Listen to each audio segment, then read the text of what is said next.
मैं एक पाकिस्तानी स्नाइपर। कहानी की तरफ जाने से पहले आपसे गुजारिश है कि चैनल को सब्सक्राइब कीजिए और वीडियो को लाइक कीजिए।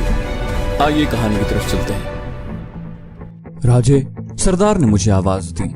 मैंने गायब दिमागी से उसके चेहरे पर निगाह डाली मगर मुंह से कुछ न बोला।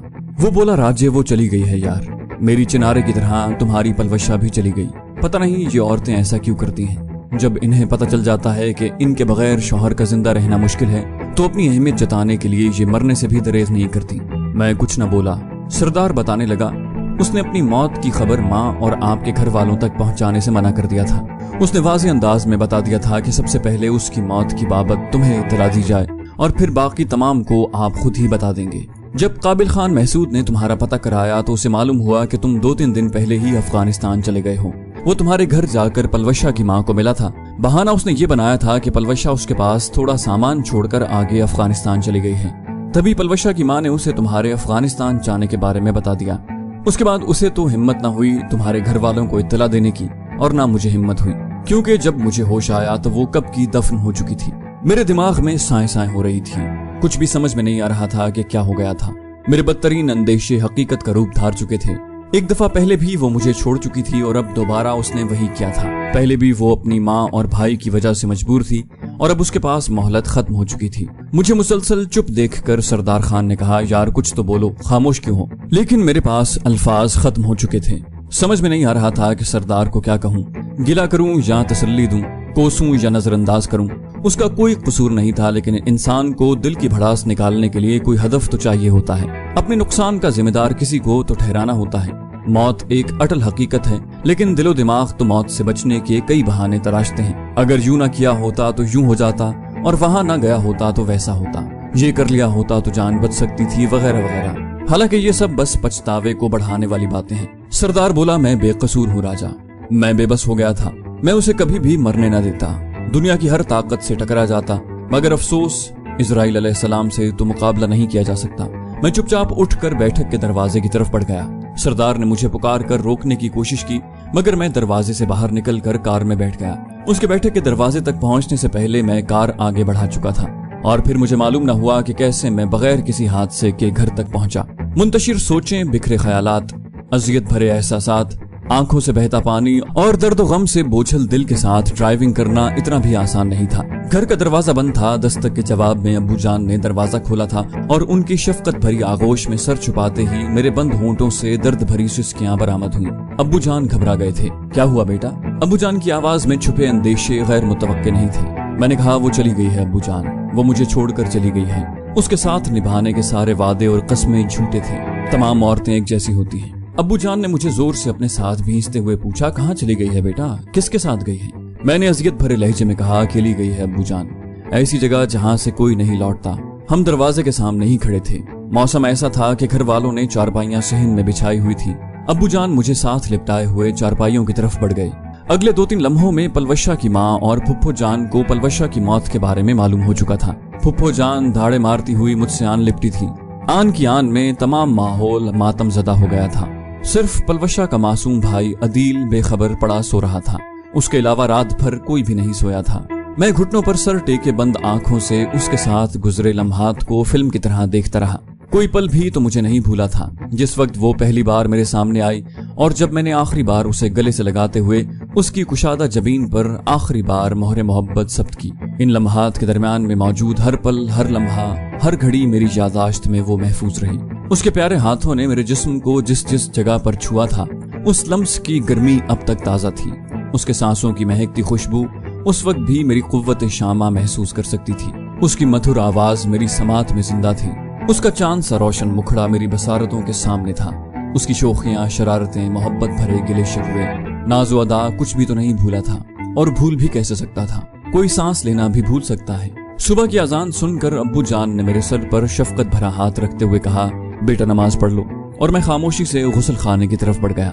वुजू करके हम मस्जिद की तरफ बढ़ गए। वापसी पर अदील जाग गया था। मुझे देखते ही वो खुशी से चहकता हुआ मेरे साथ लिपट गया। वो पलवशा को बहुत प्यारा था। मैं बेसाख्ता उसे चूमने लगा। उस मासूम को कुछ पता नहीं था कि घर पर क्या कयामत बीत चुकी है। उसने छूटते ही अपनी बाजी का पूछा। मैं उसका सवाल नजरअंदाज करते हुए पूछने लगा, मेरा बेटा स्कूल जाता है या नहीं?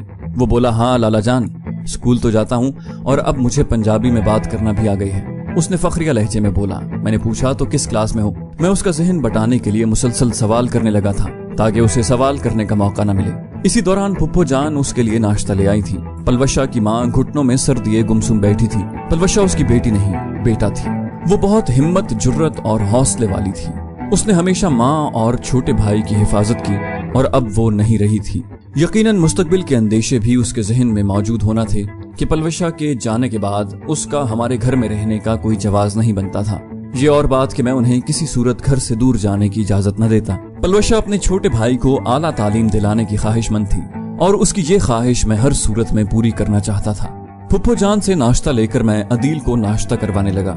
उसने एक बार फिर अपनी बाजी के बारे में पूछा, जिसे मैं आए बाएं में टाल गया। उसे तैयार करवा कर मैंने स्कूल भेज दिया। दोपहर तक पलवशा की मौत की खबर पूरे मोहल्ले में फैल चुकी थी। मर्द बैठक में आकर ताज़ियत करने लगे, जबकि औरतों की आमद से हमारा सहन भर गया था। मैं कमरे में घुसा रहा। ये वही कमरा था जहां मैंने उसे आखिरी बार गले लगाया था। उस वक्त वो दुल्हन के रूप में कयामत ढा रही थी। उसकी रेशमी कलाइयों में कंगन पहनाकर मैंने उसे तसल्ली दी थी। वो मेरे साथ चलने पर बज़द थी। मैंने हसरत भरे लहजे में सोचा, मैं उसे साथ ले गया होता तो शायद वो बच जाती। कमरे में अभी तक शादी की सजावट मौजूद थी। मेरे जाने के बाद पलवशा ने घर में चंद दिन से ज्यादा नहीं गुजारे थे। उसके बावजूद कमरे में उसकी खुशबू बाकी थी। दोपहर को वैस अपनी बीवी इरम के साथ मेरे कमरे में आ गया। मियाँ बीवी ने दुखी दिल के साथ ताज़ियत की, मुझे हौसला दिया और थोड़ी देर बैठकर हमदर्दी भरे कलिमात से मुझे तसल्ली देकर रुखसत हो गए। गम जितना भी बड़ा हो सदा नहीं रहता, दुख कितना ही ज्यादा हो वक्त की गर्द उसे अपनी लपेट में लेकर भूला बिसरा कर देती है। अजियत की इंतहा अगर वक्त बीतने के साथ राहत में नहीं भी ढलती, तब भी अजियत में पहले जितना दमखम बाकी नहीं रहता।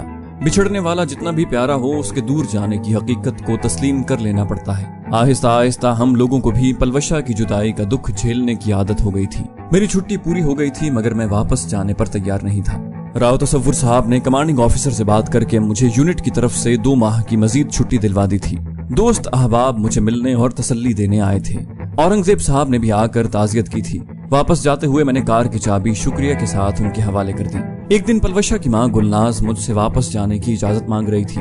बोली, बेटा मैं चाहती हूँ अपने भाई के पास अंगूर अड्डे चली जाऊँ। मैंने पूछा, यहाँ कोई तकलीफ है माँ जी? वो दुखी दिल से बोली, तकलीफ तो नहीं है बेटा, मगर अब हम किस रिश्ते से यहाँ हैं? मैं जख्मी लहजे में बोला, तो क्या आपका ख्याल है उस बेवफा के जाने से हमारे सारे रिश्ते टूट गए हैं? वो बोली, फिर भी बेटा। उन्होंने कुछ कहने के लिए मुंह खोलना चाहा। मैंने फौरन कता कलामी करते हुए कहा, माँ जी आज के बाद अगर कुछ ऐसा कहा तो मैं खफा हो जाऊंगा, और आप यकीनन नहीं जानती कि हम दोनों बहुत पहले शादी कर चुके थे। बाद वाली शादी तो बस आप अब्बू जान और फुप्पो जान की खातिर कर रहे थे, और पता है उसने अपने इलाके के रिवाज के मुताबिक कितनी रकम का मुतालबा किया था। पलवशा की बात जहन में आते ही मेरे होंठों पर मुस्कुराहट खिलने लगी। मैंने कहा, पूरे 50 लाख, और वो रकम मेरे अकाउंट में जमा है।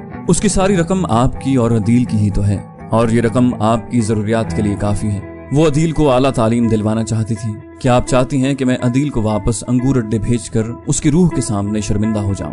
वो बोली, बेटा मेरा ये मतलब नहीं था। उनकी आंखों में नमी उभर आई। उनका हाथ पकड़कर मैं बोला, आप पलवशा की माँ हैं और उसकी हर चीज से मुझे उतनी ही मोहब्बत है जितनी उससे थी। आप मेरी भी माँ हैं। कभी दिल में ऐसी वैसी बात को जगह न देना। इस घर पर आपका उतना ही हक है जितना मेरा या अब्बू का। ये पलवशा का घर है। वो मुझे छोड़कर चली गई है, मैंने उसे नहीं छोड़ा। उन्होंने दस्ते शफकत मेरे सर पर रख दिया, जीते रहो बेटा। ये मुकद्दस हाथ जाने कितनी बार उन्होंने मेरी पलवशा के सर पर भी रखा होगा। सुकून और इत्मीनान मेरे रगो पै में उतर गया। मैं ममनूनियत भरे लहजे में बोला, ये शफकत भरा हाथ कभी भी मेरे सर से न हटाना माँ जी। फौजी की आम दिनों की छुट्टी पर लगाकर गुजरती है, मगर अब पलवशा की जुदाई में मेरा हर दिन सदियों की मुसाफत पर मुश्तमिल हो गया था। उसके बावजूद छुट्टी के 3 माह बीत चुके थे। मैं वापस यूनिट पहुंचा। दोस्त अहबाब एक बार फिर तसल्ली देने और हौसला बढ़ाने मेरे गिर्द इकट्ठे हो गए। सरदार भी यूनिट वापस पहुंच चुका था। एक बार वो मेरे घर भी आ चुका था, लेकिन नामालूम क्यों मैंने उससे बातचीत करना बिल्कुल ही छोड़ दिया था। वो कई बार अपने नाकर्दा जुर्म की माफी मांग चुका था, मगर मैं खामोश रहकर उसकी हर कोशिश को नजरअंदाज कर देता। उसकी टांग का पलस्तर उतर चुका था, लेकिन अभी तक वो मुकम्मल तौर पर सेहतयाब नहीं हो सका था। यूनिट वापसी के 2-3 दिनों तक मुझे किसी ने नहीं छेड़ा। एक रात मुझे हुक्म मिला कि अगले दिन मेरी कमांडिंग ऑफिसर के सामने पेशी है। सुबह 9 बजे मैं कमांडिंग ऑफिसर के दफ्तर में उनके सामने खड़ा था। उन्होंने मुझे बैठने का इशारा करके सबसे पहले पलवशा की मौत की ताज़ियत की और उसके बाद बताया कि चूंकि उन्हें हाई कमांड की तरफ से सख्ती से मुझे सजा सुनाने का हुक्म मिला था, इस वजह से उन्होंने मेरी हवालदारी का रैंक तोड़कर मुझे दोबारा सिपाही बना दिया था। मुझे ना तो रैंक का शौक था और ना मैं मजीद नौकरी करना चाहता था, इसलिए मैंने मौद्दबाना लहजे में कहा, सर मैं डिस्चार्ज होना चाहता हूँ क्योंकि अब मैं खुद को मजीद पाक आर्मी की खिदमत के लिए काबिल नहीं समझता। वो बोले, शायद तुम रैंक टूटने की वजह से दिल गिरफ्ता हो। अगर ऐसा है तो फिक्र न करो, 1 साल के अंदर मैं तुम्हें दोबारा हवालदार बनवा दूंगा, लेकिन फिलहाल तुम्हारा रैंक तोड़ना जरूरी था क्योंकि नादानिस्तगी में ही सही तुम आर्मी का कानून तोड़ने के मुजरिम हो। मैंने कहा, ना तो मुझे अपने जुर्म से इनकार है और ना मुझे रैंक का ही शौक है, बस मैं खुद को नौकरी करने के काबिल नहीं समझता, इसलिए बेहतर होगा कि मुझे बाइज्जत डिस्चार्ज कर दिया जाए। मैं नौकरी छोड़ने पर मुसिर था। वो बोले, जाओ फिलहाल आराम करो और जितनी छुट्टी की जरूरत हो ले लो, इस बारे में बाद में बात करेंगे। उन्होंने मेरी ख्वाहिश पर जरा भी दिलचस्पी का इजहार किए बगैर मुझे जाने का इशारा किया और मैं सैल्यूट करके उनके दफ्तर से निकल आया। घंटे डेढ़ के बाद ही उस्ताद राव तसव्वुर साहब, उस्ताद फैयाज, उस्ताद बदरुद्दीन आवान, उस्ताद अशफाक तनोली और मेरे दूसरे उस्तादों ने मुझे घेरा हुआ था। तमाम ने खुलकर मेरे फैसले को रद्द किया और बजाय मिन्नत के ये हुक्म दिया कि अगर मैंने डिस्चार्ज होने की बाकायदा दरखास्त दी तो वो दरखास्त फौज से डिस्चार्ज होने की नहीं, उनसे ताल्लुक तोड़ने की दरखास्त होगी। अपने उन उस्तादों से मेरा ताल्लुक ऐसा नहीं था कि मैं उनका हुक्म टाल सकता। उन्हें मुझ पर कोई मान था तो उन्होंने मिन्नत की बजाय धूस धमकी से काम लिया। मैंने उनके हुक्म के आगे खामोशी से सर झुका दिया। शाम को हवालदार मेजर ने महीना छुट्टी मेरे हवाले कर दी, जो मैंने शुक्रिया के साथ वापस लौटा दी। घर जाकर मैं पलवशा की यादों से मुकाबला नहीं कर सकता था, जबकि वहाँ तमाम दिन और रात का बेशतर हिस्सा दोस्त अहबाब की मैयत में गुजरता, इसलिए दुश्मन जान की यादों से कुछ फाका होता, वरना तो वो हर लम्हा मेरे पास ही मौजूद रहती। उसे हमेशा मुझसे बिछड़ने का खौफ सताता रहता। मुझसे दूर जाने के ख्याल से वो अक्सर रात को उठकर मुझसे लिपट जाती, यूं गोया उसे मैंने ही छोड़कर जाना है। वो कभी ऐसा काम नहीं करेगी और जब वक्त आया तो खुद ही सारे वादे और कस्मों को पांव की ठोकर में उड़ाकर इतनी दूर चली गई जहां तक मेरी सोच की रसाई भी मुमकिन नहीं थी। एक बार उसने मेरी गोद में सर रखकर एक नज्म गुनगुनाई, अगर कभी मेरी याद आए तो चांद रात की नर्म दिलगीर रोशनी में किसी सितारे को देख लेना, अगर वो नखले फलक से उड़कर तुम्हारे कदमों में आ गिरे तो ये जान लेना कि वो मेरा दिल था। अगर ना आए मगर ये मुमकिन ही किस तरह कि तुम किसी पर निगाह डालो और उसकी दीवारें जान न टूटे, वो अपनी हस्ती न भूल जाए, अगर कभी मेरी याद आए। गुरेज करती हवा की लहरों पे हाथ रखना, मैं जुम्बिशों में तुम्हें मिलूंगा, तुम औस कतरों के आईनों में तलाश करना। गुरेज करती हवा की लहरों पे हाथ रखना, मैं खुशबुओं में तुम्हें मिलूंगा, मुझे गुलाबों की पत्तियों में तलाश करना, मैं उस कतरों के आईनों में तुम्हें मिलूंगा। अगर हवाओं में, खुशबुओं में, औस कतरों के आईनों में मुझे न पाओ तो अपने कदमों में देख लेना, मैं गर्द होती मुसाफतों में तुम्हें मिलूंगा। कहीं पे रोशन चराग देखो तो जान लेना कि हर पतंगे के साथ मैं भी बिखर चुका हूँ, तुम अपने हाथों से उन पतंगों की राख दरिया में डाल देना, मैं खाक होकर समंदरों में सफर करूंगा, किसी न देखे हुए जजीरे पे रुक के तुमको सदाएं दूंगा। समंदरों के सफर पे निकलो तो उस जजीरे पे भी उतरना, अगर कभी मेरी याद आए। न जाने वो किस जजीरे पर रुककर मुझे सदाएं दे रही थी कि उसकी सदाएं मेरी समातों तक नहीं पहुंच पा रही थी।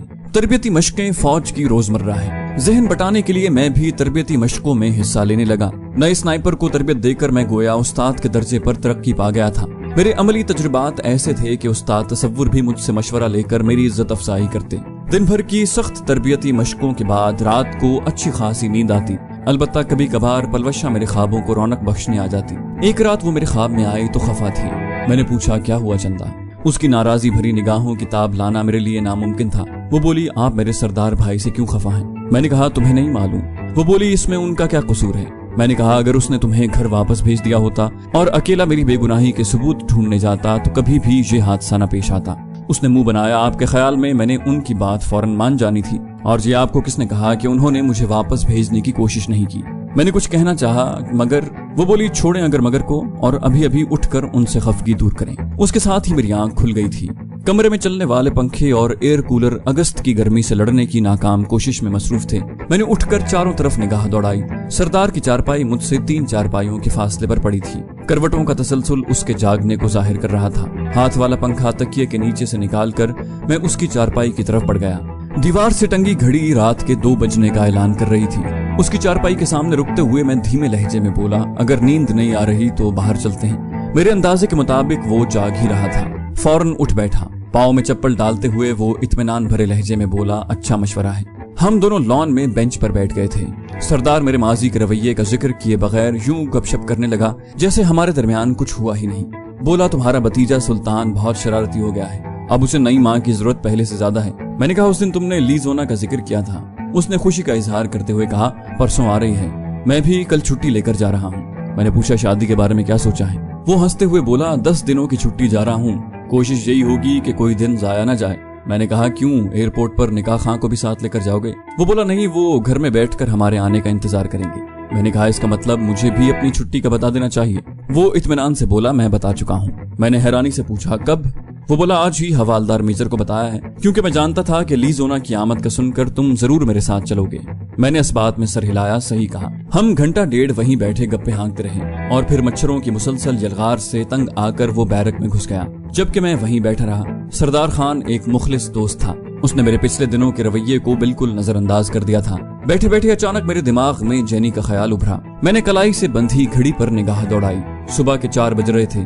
गोया उनके पास शाम के 6-7 बजे का वक्त होना चाहिए था, क्योंकि न्यूयॉर्क का वक्त हमसे करीबन 9 घंटे पीछे है। मैंने आंखें बंद करके अपनी याददाश्त खंगाली। जरा सी कोशिश से उसका नंबर मुझे याद हो गया था। मोबाइल फोन निकाल कर मैं उसका नंबर डायल करने लगा। 2-3 घंटियों के बाद कॉल वसूल कर ली गई।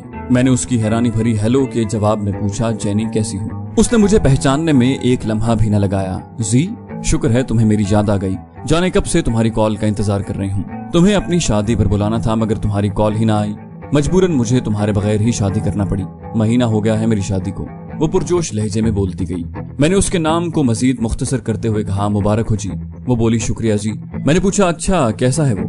बोली, बहुत मोहब्बत करता है, इतना ख्याल रखता है कि बता नहीं सकती। इस वक्त भी बावर्ची खाने में घुसा रात का खाना बना रहा है। मैंने कहा, इसलिए तो कहता था कि किसी हम मजहब और हम तहजीब से शादी कर लो, मजे करोगी। वो बोली, जी मैं इस मौजू पर बात नहीं करना चाहती, और इतना तो तुम जानते हो कि मैं क्या कहना चाहती थी, और सच कहूँ तो मेरी दिली तमन्ना अब भी वही है। मैंने कहा, अगर बावर्ची खाने में खाना बनाने वाले शौहर साहब ने तुम्हारी बेहुदा बात सुन ली तो देगचा तुम्हारे सर पर दे मारेगा। वो बोली, उसे मैं तुम्हारे बारे में सब कुछ बता चुकी हूँ। वो तुम्हारी उस आफत की परकाला की तरह नहीं। उसने पलवशा का जिक्र करते हुए गोया मेरे दिल के जख्म को रेते। बोली, वैसे कैसी है और क्या उसे मालूम है कि तुम मुझसे बात कर रहे हो? मैं उसकी बात का कोई जवाब नहीं दे पाया था। मुझे खामोश पाकर उसने बेचैनी से पूछा, जी क्या हुआ, खैरियत तो है? न जाने कैसे उसे मेरी खामोशी से किसी गड़बड़ का एहसास हो गया था। बमुश्किल मुख्तसर सा फिक्रा मेरे हल्क से बरामद हुआ, जेनी वो नहीं रही। वो हैरानी से चीख पड़ी, क्या मतलब नहीं रही? मैंने कहा, तुम्हें बताया था ना कि वो मेरी बेगुनाही के सबूतों के हुसूल के लिए मुझसे पहले निकली थी। बस इसी कोशिश में जान से हाथ धो बैठी। और जानती हो, मरने से 2-3 दिन पहले वो तुम्हें तलाश करने की कोशिश कर रही थी, क्योंकि उसे यकीन था कि तुम उसकी मदद जरूर करोगी। वो बोली, मैं उसकी मदद जरूर करती जी। वो बहुत प्यारी थी, सच कहूँ तो मुझे बहुत अच्छी लगती थी। वो इस काबिल थी कि उसे चाहा जाता। जेनी की आवाज में शामिल दुख मसनूई नहीं था। मैंने कहा, अच्छा छोड़ो उसके जिक्र को, कोई और बात करो। वो खुलूस भरे लहजे में बोली, जी अगर कहो तो मैं तुम्हारे पास आ जाती हूँ या तुम्हें अमरीका बुलवा लेती हूँ, और यकीनन मैं अब भी अपने शौहर को तलाक दे सकती हूँ। मैंने कहा, जेनी मैं जानता हूँ कि तुम मुझे दिल की गहराइयों से चाहती हो, और इसमें भी कोई शक नहीं कि मुझे भी तुम उतनी ही प्यारी हो, लेकिन अपने ताल्लुक के बारे में तुम्हें पहले भी तफसील से बता चुका हूँ। तुम हमेशा मेरी बहुत अच्छी दोस्त रहोगी, ऐसी दोस्त जिसे मैं बहुत ज्यादा मोहब्बत करता था और हमेशा करूंगा। उसने अजीब से लहजे में पूछा, जी तुम उसके लिए बहुत ज्यादा रोते हो ना? मैंने फीकी मुस्कुराहट से कहा, नहीं बस कभी कभी। वो बोली, अच्छा याद आया, तुमने बेचारे निक स्टुअर्ट के साथ अच्छा नहीं किया। मैंने कहा, तुम तक ये बात पहुंच गई थी। वो बोली, जब उसे गोली लगने की बात मुझ तक पहुंची मैं समझ गई थी कि ये जी का काम है। बाद में लॉरा ब्राउन से भी मुलाकात हुई थी और उसने तस्दीक की कि निक स्टुअर्ट SS की गोली का निशाना बना है। वो तुमसे बहुत मुतासिर नजर आ रही थी। जब उसे मेरे और तुम्हारे ताल्लुक के बारे में मालूम हुआ तो काफी देर तुम्हारे बारे में गपशप करती रही। ये कहते हुए उसने हंसते हुए पूछा, वैसे उसे किस खुशी में जिंदा छोड़ दिया? मजबूरन मैंने उसे जिंदा छोड़ने की वजह बयान कर दी। बोली, बहरहाल वो किसी और खुशफहमी में थी। मैंने शरारती लहजे में पूछा, वैसे दिखने में कैसी है? वो फौरन बोली, मुझसे खूबसूरत है। मैं एतमाद से बोला, ये तो सरासर झूठ। उसने अजीब से लहजे में पूछा, क्यों, मुझसे कोई लड़की खूबसूरत नहीं हो सकती? मैंने कहा, हाँ। वो बोली, क्या पलवशा भी नहीं? मैंने नाराज लहजे में उसे झिड़का, उसका जिक्र करना जरूरी था। वो फौरन बोली, माफी चाहती हूँ और लॉरा का नंबर मेरे पास मौजूद है। अगर बात आगे बढ़ाना हो तो यकीनन मज़ाहिया अंदाज अपनाकर वो पलवशा के दिल फिगार तस्करे का कफारा अदा करना चाह रही थी। मैं इत्मीनान से बोला, तुम्हारा फोन नंबर मेरे पास मौजूद है और मेरा ख्याल है उसके अलावा मुझे किसी के फोन नंबर की जरूरत नहीं। वो बोली, चलो अपना ख्याल रखना जी। मैंने कहा, हाँ तुम भी, अब नमाज का वक्त हो गया है, मेरा ये नंबर महफूज कर लेना और इस पर जब चाहो कॉल कर सकती हो। वो बोली, ठीक है जी, गुड बाय, अपना बहुत बहुत ख्याल रखना और हो सके तो तुम भी शादी कर लो, यकीनन तुम्हें संभालने के लिए एक औरत की जरूरत है। मैंने कहा, इतने कीमती मशवरे पर शुक्रगुजार हूँ और मैंने राब्ता मुनक़ता कर दिया। अजान काफी देर की हो चुकी थी। मैं उठकर मस्जिद की तरफ चला गया। तो दोस्तों, ये थी हमारी आज की एपिसोड। उम्मीद करते हैं आपको हमारी कहानी पसंद आई होगी। जाने से पहले इस वीडियो को लाइक कीजिए और शेयर करना मत भूलिए। कमेंट करके हमें बताइए कि आपको हमारी वीडियो कैसी लगी, और अगर अभी तक आपने इस चैनल को सब्सक्राइब नहीं किया तो इसे सब्सक्राइब कीजिए और बेल आइकन दबाकर ऑल नोटिफिकेशंस ऑन कर लीजिए।